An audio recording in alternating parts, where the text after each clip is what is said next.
ನಮಸ್ಕಾರ ವೀಕ್ಷಕರೇ. ಹಾಸನ ನಗರದಲ್ಲಿ ಸುಮಾರು ವರ್ಷಗಳಿಂದ ಚರಂಡಿಗಳು, ಪಾದಾಚಾರಿ ಮಾರ್ಗಗಳು ಶುಚಿತ್ವ ಕಂಡಿಲ್ಲ.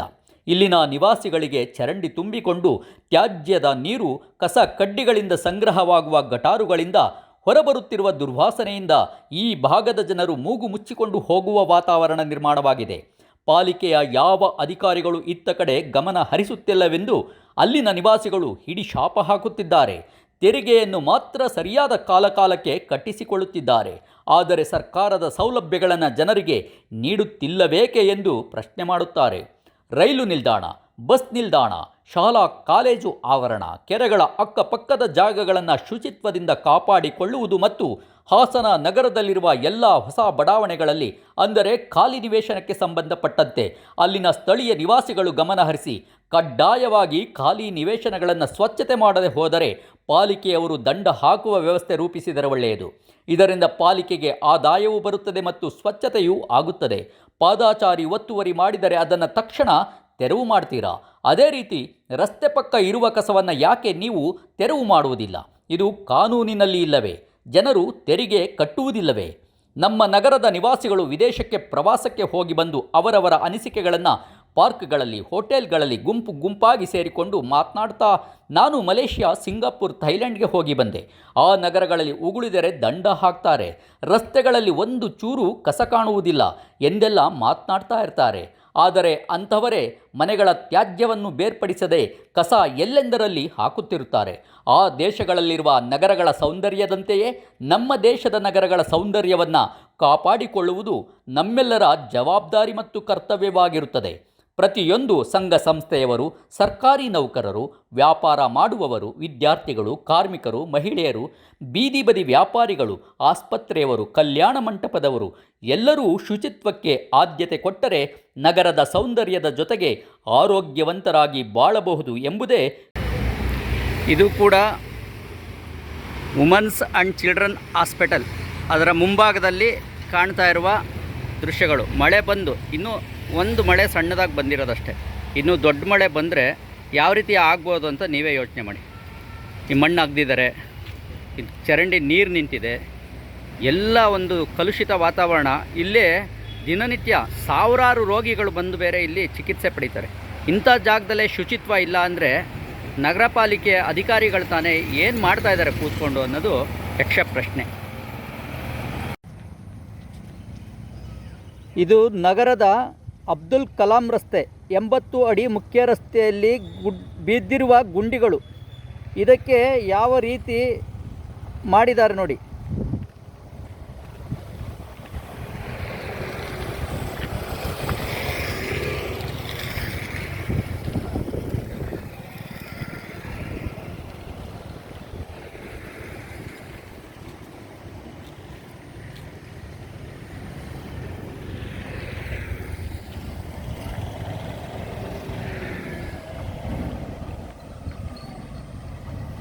ಮುಖ್ಯ ರಸ್ತೆಯಲ್ಲಿ ಗಾಡಿಗಳು ಓಡಾಡೋಕ್ಕೂ ಕೂಡ ಆಗ್ತಾ ಇಲ್ಲ, ಒಂದು ಬದಿ ಮಾತ್ರ ಓಡಾಡ್ತಾ ಇದ್ದಾವೆ.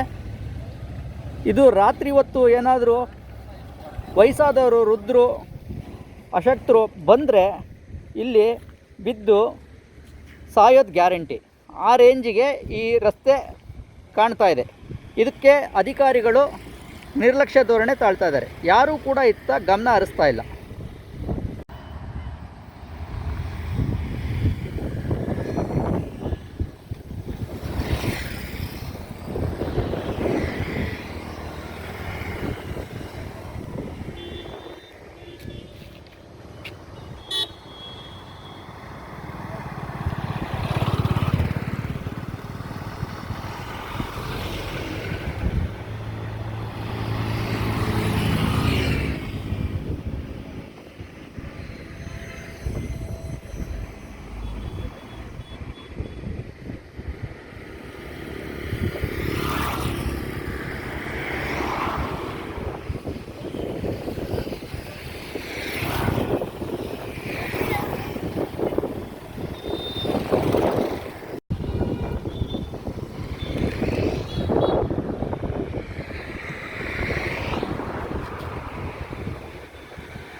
ಇದು ನಮ್ಮ ಸರ್ಕಾರಿ ಆಸ್ಪತ್ರೆಯ ಮುಂಭಾಗದಲ್ಲಿರುವ ಫುಟ್ಪಾತ್.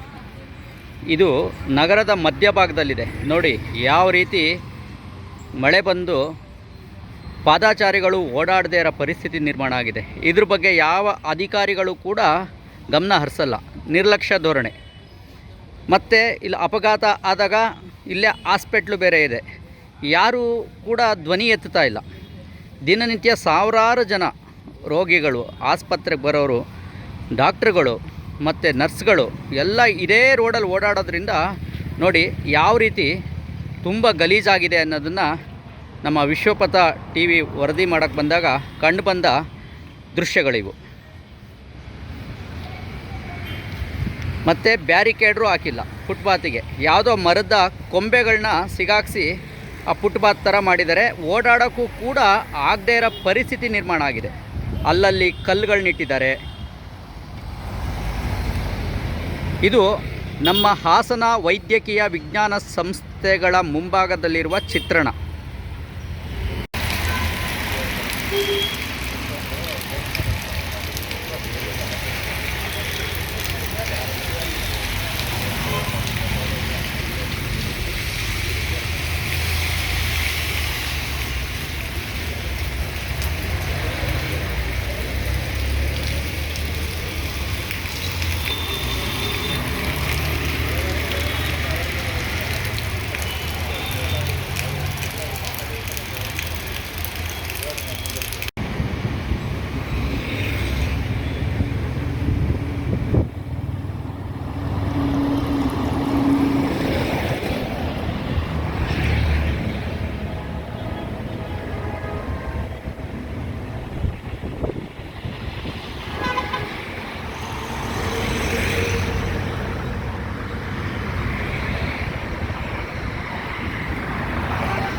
ನಗರದ ಮಧ್ಯಭಾಗದಲ್ಲಿರುವ ಎಮ್ ಜಿ ರಸ್ತೆಯಲ್ಲಿ ನಾವಿದ್ದೀವೀಗ. ಎಮ್ ಜಿ ರಸ್ತೆ ಆದಿಚುಂಚನಗಿರಿ ಚೌಲ್ಟ್ರಿ ಮುಂಭಾಗ ಸ್ವಲ್ಪ ಮುಂದೆ ಬಂದರೆ ಇಲ್ಲಿ ಕಾಂತಿ ಸ್ವೀಟ್ಸು ಮತ್ತು ನಮ್ಮ Adichunchanagiri English schools BGS science and commerce PU college ಮುಂಭಾಗ. ಅದೆದುರುಗಡೆ ರಸ್ತೆ ಕಿತ್ತು ಬಂದಿದೆ, ನೀರು ನಿಲ್ತಾ ಇದೆ, ಸಾರ್ವಜನಿಕರು ಓಡಾಡೋಕ್ಕೂ ಕೂಡ ತೊಂದರೆ ಆಗ್ತಾಯಿದೆ. ನೋಡಿ ಸಣ್ಣ ಮಳೆ ಬಂದಿದ್ದಕ್ಕೆ ಈ ರೋಡ್ ತಡೀತಾ ಇಲ್ಲ, ಅಲ್ಲಲ್ಲಿ ಗುಂಡಿ ಬಿದ್ದಿದೆ. ವಾಹನ ಸವಾರರು ಬಂದು ಗುಂಡಿ ಕಾಣದಲ್ಲೇ ಬಿದ್ದು ಅಪಘಾತ ಮಾಡೋ ಸಂಭವ ಜಾಸ್ತಿ ಇದೆ. ಇಲ್ಲಿ ಈ ರೀತಿ ಆದರೆ ಯಾವ ರೀತಿ ನಮ್ಮ ನಗರ ಪಾಲಿಕೆ ಅಧಿಕಾರಿಗಳು ಗಮನ ಹರಿಸ್ತಾರೆ ನೀವೇ ಯೋಚನೆ ಮಾಡಿ. ನೋಡಿ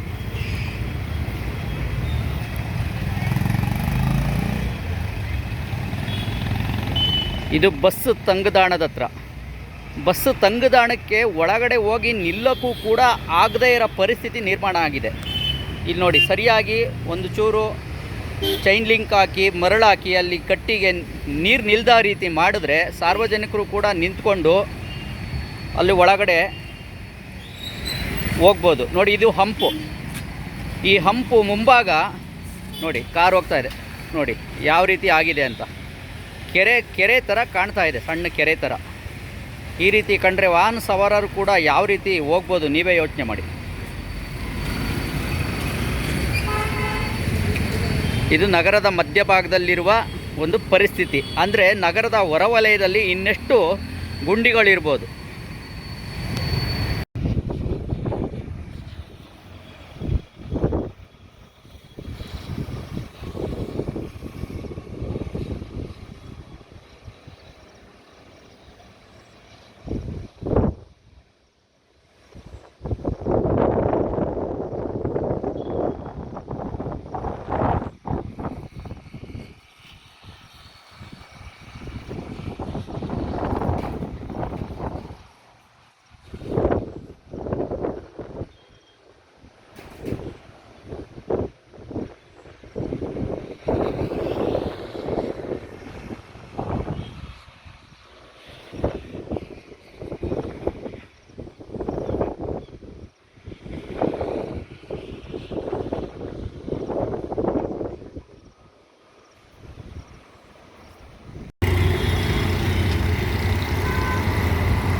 ವಿಶ್ವಪಥ ಟಿವಿಯ ಕಾಳಜಿಯಾಗಿದೆ.